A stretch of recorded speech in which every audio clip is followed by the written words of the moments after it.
메마른 가슴을 적시는 눈물과 감동의 시간, 황금여아에 오신 것을 환영합니다. 오늘 밤 여러분의 잊고 지낸 연정을 깨울 애틋한 이야기, 붉은 매듭의 약속을 시작합니다. 유난히 매미 소리가 짙던 그의 여름이었습니다. 명문가 판서 댁의 외아들, 어린 도연은 서당 숙제가 버거운지 꾸벅꾸벅 졸고 있었지요. 그때 조심스러운 바람이 그의 뺨을 스쳤습니다. 도련님, 침 흐르십니다. 종의 딸 분이었습니다. 제 몸짓만 한 부채를 들고 행여 도련님이 깰까, 땀띠라도 날까, 몰래 부채질을 해주던 아이. 도연이 놀라 눈을 떴을 때 두 아이의 시선이 허공에서 얽혔습니다. 그것이 시작이었습니다. 양반과 천민, 결코 섞일 수 없는 두 사람의 인연이 시작된 순간이었지요. 그날 이후 도연의 시선은 늘 안채 마당을 쓰는 분이에게 머물렀습니다. 어느 날 도연은 마당 흙바닥에 나뭇가지로 무언가를 끄적였습니다. 이게 내 이름이다. 분이. 꽃처럼 고운 이름인데 글자 하나쯤은 알아야 하지 않겠느냐. 천한 것은 글을 배우면 안 된다는 법도 따위는 어린 도연에게 중요하지 않았습니다. 분이는 떨리는 손으로 도연이 쓴 글자를 따라 그렸습니다. 삐뚤빼뚤한 글씨였지만 두 아이의 얼굴엔 세상 다 가진 듯한 미소가 번졌습니다. 분이는 품속에서 꼬깃꼬깃한 무언가를 꺼냈습니다. 삭바느질을 하고 남은 자투리 붉은 실로 서툴게 엮은 매듭 놀이개였습니다. 도련님, 이거 귀한 건 아니지만 제 정성입니다. 붉은 매듭. 그것은 어린 분이가 줄 수 있는 마음의 전부였습니다. 갑작스러운 소나기가 쏟아지던 오후 두 사람은 좁은 처마 밑으로 몸을 피했습니다. 거센 빗소리가 세상을 삼킬 듯 울려 퍼질 때 분이가 빗소리에 숨어 작게 속삭였습니다. 나중에 커서 도련님 신부가 되고 싶어요. 천둥 소리에 묻혔을까 싶었지만 도연은 똑똑히 들었습니다. 도연은 분이의 손을 꼭 잡으며 말없이 고개를 끄덕였습니다. 세상 그 어떤 약속보다 무거운 맹세가 빗물과 함께 두 사람의 가슴에 스며들었습니다. 하지만 그들의 봄날은 길지 않았습니다. 마당에서 흙장난을 하던 두 사람을 도연의 어머니가 목격하고 만 것입니다. 마님은 분이의 손에 들려있던 붓을 빼앗아 그 자리에서 반으로 뚝 분질러 버렸습니다. 천한 것이 감히 양반 흉내를 내. 내년이 꼬리를 쳐도 유분수지. 매몰찬 호통과 함께 분이는 광으로 끌려갔고 도연은 방에 갇히고 말았습니다. 그것이 마지막이 될 줄은 꿈에도 몰랐습니다. 며칠 뒤 분이의 아비가 진 빚 때문에 분이가 다른 고을 기방으로 팔려가게 되었다는 소식이 들려왔습니다. 갇혀있던 도연이 문을 부수고 뛰쳐나왔을 때 분이는 이미 진보다리를 맨 채 대문 앞에 서 있었습니다. 가지 마라, 분이야. 내 어머니께 말씀드려 널. 오지 마십시오. 분이가 차갑게 돌아섰습니다. 그녀의 눈에는 눈물이 가득 고여 있었지만 입으로는 모진 말을 뱉어냈습니다. 도련님이 싫어졌습니다. 양반님네 장난질에 놀아나는 것도 지긋지긋합니다. 그것이 거짓말임을 도연이 알 리 없었습니다.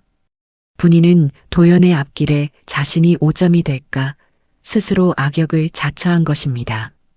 분이를 태운 배가 나루터를 떠나려 하고 있었습니다. 도연은 버선발이 벗겨지는 줄도 모르고 돌길을 달렸습니다. 발바닥이 찢어져 피가 낭자했지만 멈출 수 없었습니다. 분이야, 서거라. 내 명이니라. 하지만 야속한 배는 강물 위로 미끄러져 나갔습니다. 멀어지는 배 뒤편에서 웅크리고 앉아 어깨를 들썩이는 분이의 뒷모습이 보였습니다. 도연은 강물에 뛰어들 듯 절규했습니다. 기다려라. 내 반드시 장원 급제하여 너를 데리러 가겠다. 그날까지 부디 그날까지 아프지 마라. 강바람에 흩어지는 도연의 목소리를 들으며 분이는 품속에 숨겨둔 붉은 매듭을 으스러지도록 쥐었습니다. 그날부터 도연은 변했습니다. 밤마다 코피를 쏟으며 책을 읽었고 웃음을 잃은 채 오직 글 공부에만 매달렸습니다. 반면 기방으로 끌려간 분이는 허드렛일부터 시작해 점차 기생 매화가 되어갔습니다. 거친 손은 고와졌지만 눈빛은 서늘해졌고 화려한 비단옷을 입었지만 가슴속엔 오직 낡은 붉은 매듭 하나뿐이었습니다. 그렇게 10년이라는 무심한 세월이 흘렀습니다. 운명은 참으로 잔인하게도 가장 화려한 날 두 사람을 다시 만나게 합니다. 10년 후 평양 감사가 주최하는 성대한 연회장. 화려한 등불 아래 장원 급제한 신관사또를 환영하는 자리가 무르익고 있었습니다. 그 주인공은 다름 아닌 도연이었습니다. 짙은 남색 관복을 입고 상석에 앉은 도연은 더할 나위 없이 늠름했으나 그 표정은 마치 겨울 서리처럼 차가웠습니다. 쏟아지는 찬사와 아첨에도 그는 그저 무미건조한 눈빛으로 술잔만 기울일 뿐이었습니다. 그의 시간은 여전히 10년 전 나루터에 멈춰 있었기 때문입니다. 그때였습니다. 연회장의 문이 열리고 좌중의 시선이 일제히 한 곳으로 쏠렸습니다. 평양 제1의 기녀 매화 행차시오. 붉은 비단 치마를 휘감고 머리에는 화려한 가채를 올린 여인. 짙은 화장으로 가렸지만 도연은 단번에 알아보았습니다. 그 서글픈 눈매, 10년 전 눈물로 얼룩졌던 바로 그 눈동자. 분이었습니다. 그녀는 이제 매화라는 이름으로 불리고 있었습니다.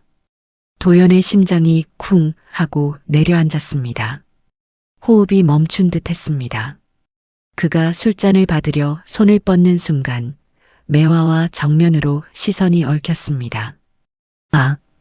도연의 손이 미세하게 떨리더니 쥐고 있던 술잔이 기울어 맑은 술이 손등 위로 왈칵 쏟아졌습니다. 차가운 술이 살에 닿았지만 도연은 뜨거운 불에 댄 듯한 충격을 느꼈습니다. 도연의 입술이 파르르 떨렸습니다. 당장이라도 자리를 박차고 일어나 분이의 이름을 부르려던 찰나 매화가 먼저 고개를 돌렸습니다.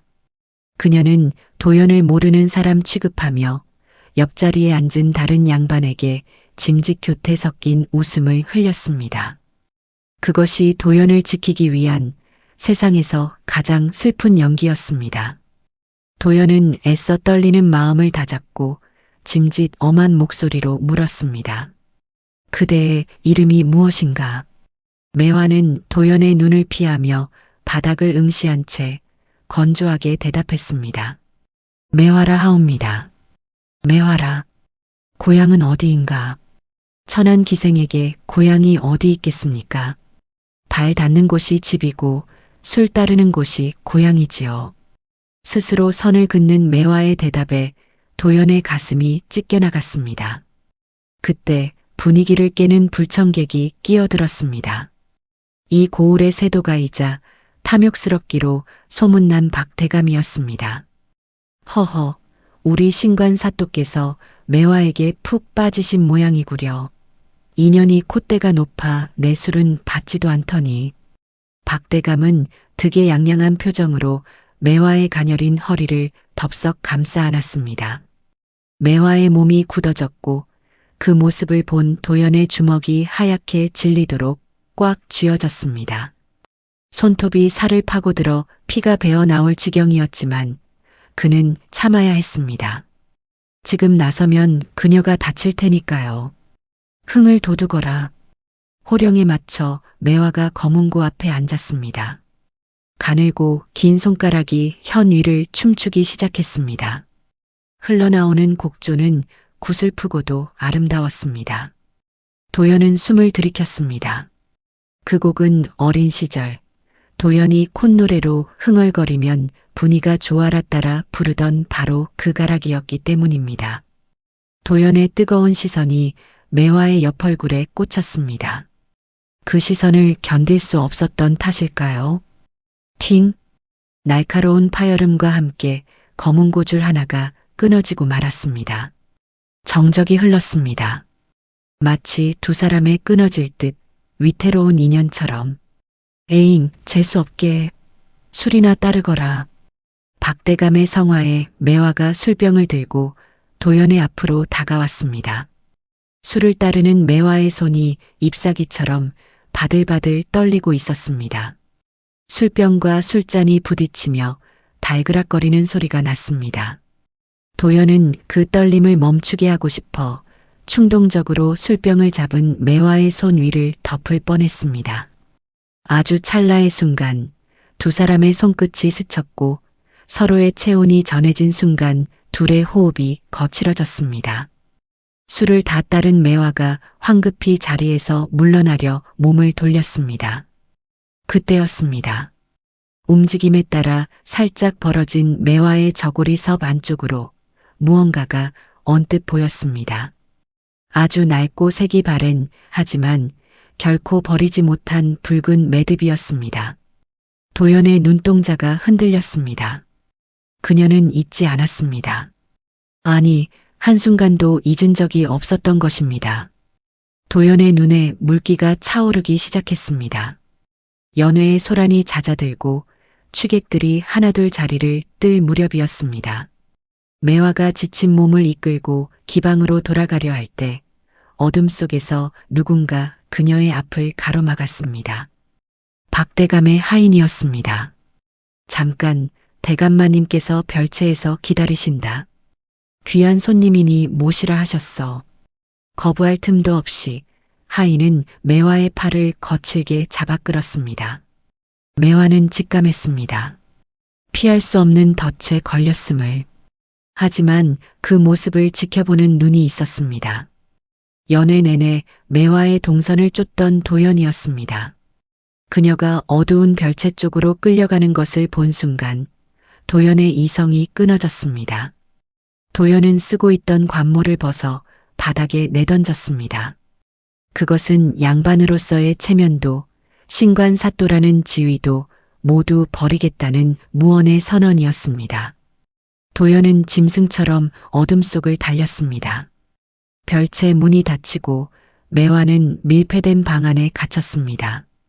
기름진 술상이 차려진 방 안, 박대감이 번들거리는 눈빛으로 매화를 훑어내렸습니다. 올해도 기다리게 하는구나. 이리 와 앉거라. 내 오늘 밤 너를 내 첩실로 삼아 비단길만 걷게 해주마.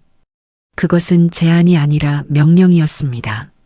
매화는 떨리는 손을 옷자락 속에 감추고 꼿꼿하게 고개를 들었습니다. 송구하오나 기생은 술을 팔지 몸을 팔지 않습니다. 물러가겠습니다. 매화가 차갑게 돌아서려 하자 박대감의 표정이 순식간에 야차처럼 일그러졌습니다. 내년이 기어이 매를 벌고 싶은 게로구나. 콰당탕? 박대감이 술상을 발로 걷어차고 달려들어 매화의 손목을 낚아챘습니다.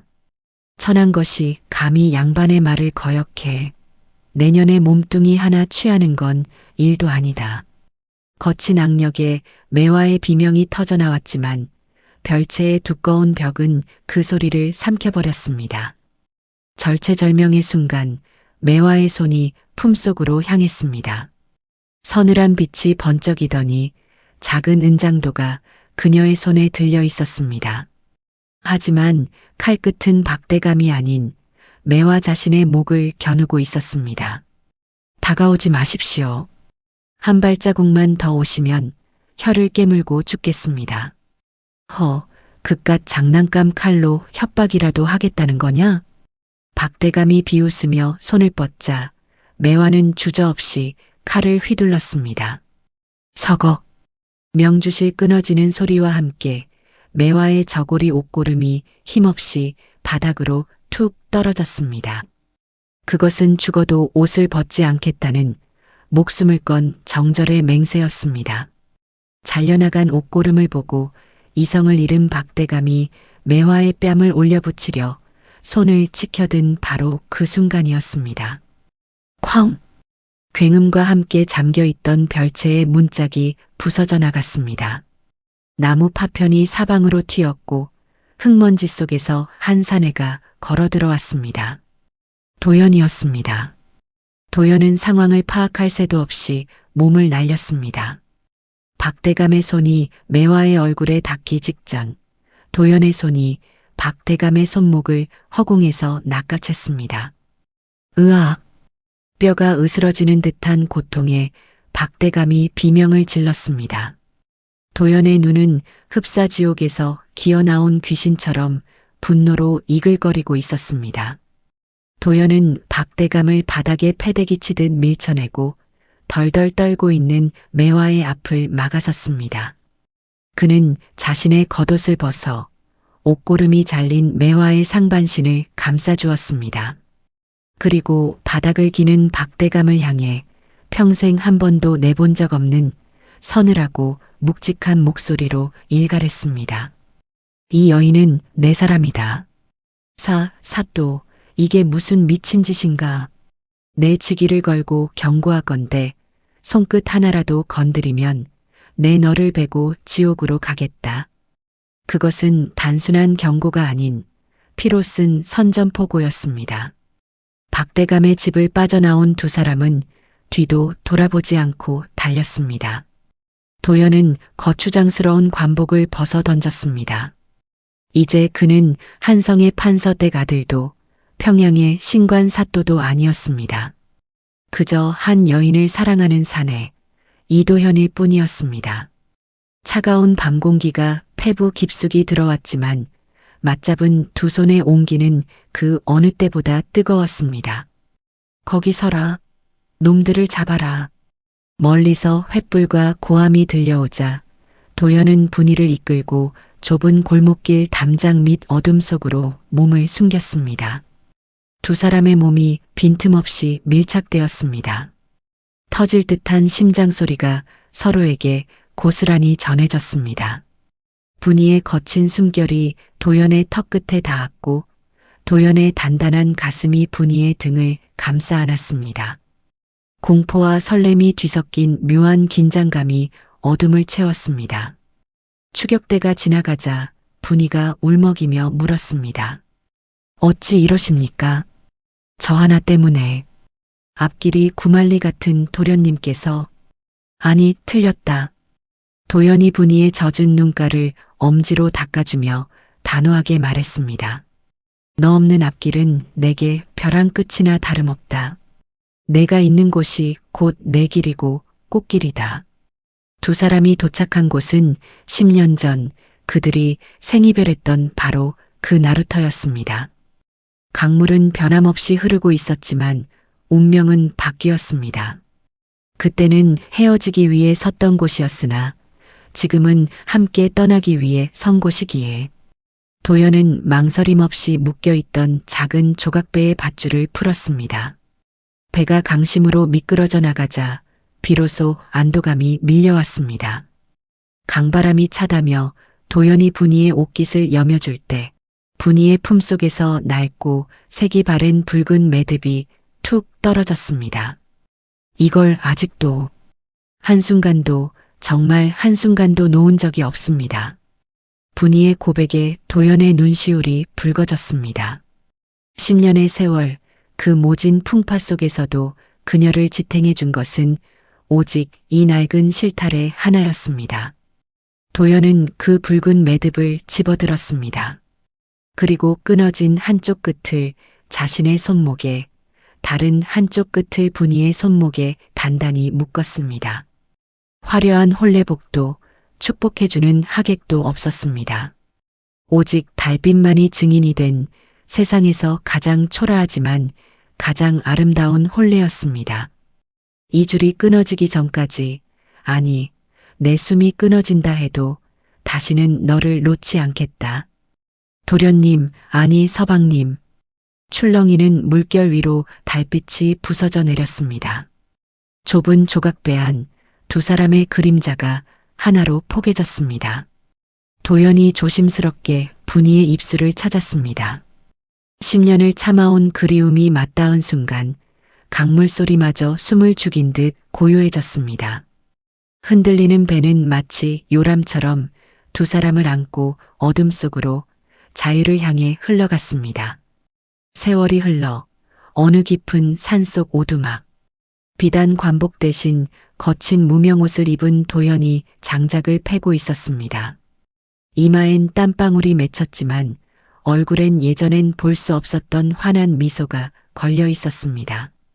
마루에는 분이가 나무를 다듬고 있었습니다. 화려한 가채는 없어도 수수한 쪽진 머리의 그녀는 그 어느 때보다 고와 보였습니다. 서방님, 점심 드세요. 알겠소. 도연이 땀을 닦으며 다가오자 방 안에서 까르르 하는 웃음소리와 함께 작은 아이가 뛰어나왔습니다. 아이의 손에는 붉은 실타래가 들려 있었습니다.